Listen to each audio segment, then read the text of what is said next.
देखिए become colony Ballabhgarh में 17 तारीख को एक परवीन नाम के युवक के साथ कुछ लड़कों ने रॉड, लाठी डंडे, लोहा हथौड़ा के से उस मारपीट की थी, जिसमें उसके दोनों पैर टूट गए थे और उसको और भी चोटें आई थी।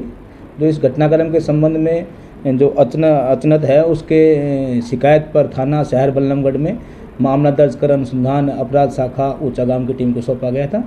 जो ऊंचागाम की टीम ने कल 21 तारीख को मामले में कार्रवाई करते हुए 3 आरोपियों को गिरफ्तार किया है, जिनकी पहचान आर्यन, देवेंद्र व सेविन के नाम पर हुई है, जिनको आज न्यायालय में पेश कर पुलिस रिमांड पर लिया जाएगा।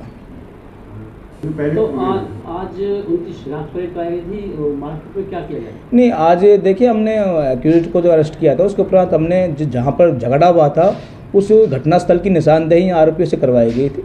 जो उसको हमारी क्राइम ब्रांच व थाने की टीम लेकर उसको वहाँ पर निशानदेही के लिए गए थे और निशानदेही कराने के उपरांत उनको कोर्ट में पेश किया जाकर आगामी कार्रवाई की जाएगी। तो सर, जिसके साथ मारपीट थी, क्या वजह थी मारपीट की?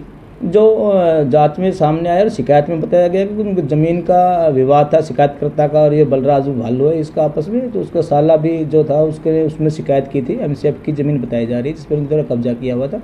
जो परवीन ने इसकी शिकायत की थी इस संबंध में परवीन के साथ इन्होंने झगड़ा किया था। परवीन की हालत कैसी है? जी अभी उसका इलाज चल रहा है, स्टेबल है।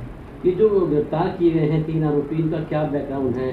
जी इनमें जो एक आरोपी है देवेंद्र उर्फ हर्ष, ये एक हत्या के मामले में संलिप्त रहा है और ये अभी 1 साल पहले ही जमानत पर अपने वापस आया। ये जो कुछ साल पहले पत्रकार की बेटी के थे वही मामला? जी उसी मामले में हत्या में शामिल रहा था। तो जमानत पर आया? जमानत पर आया था। जो बलराज है ये हमारा शहर थाना बल्लमगढ़ का बीसी है और इसके खिलाफ 10-11 मुकदमे दर्ज है। जो मुख्य आरोपी है बलराज भालू, उसको गिरफ्तार कब हो पाएगा? जी पुलिस द्वारा अब 3 आरोपियों को गिरफ्तार कर लिया, आगे के लिए दबिश दी जा रही है और जल्दी हम इस मामले में कामयाब होंगे और उनको जल्दी गिरफ्तार करेंगे। बलराज पर कितने मुकदमे हैं? जी बलराज जो थाना शहर बल्लमगढ़ का बीसी है उसके खिलाफ 10 से अधिक मामले दर्ज है। बाकी का जो एक हत्या का मामला एक देवेंद्र उर्फ हर्ष के ऊपर है, इसके अलावा जो 2 और गिरफ्तार जो है क्या उनके ऊपर भी कोई किसी तरह? नहीं, उनके ऊपर लड़ाई भिड़ाई छोटे मामले हैं, कोई इतना हीनस मामला नहीं है।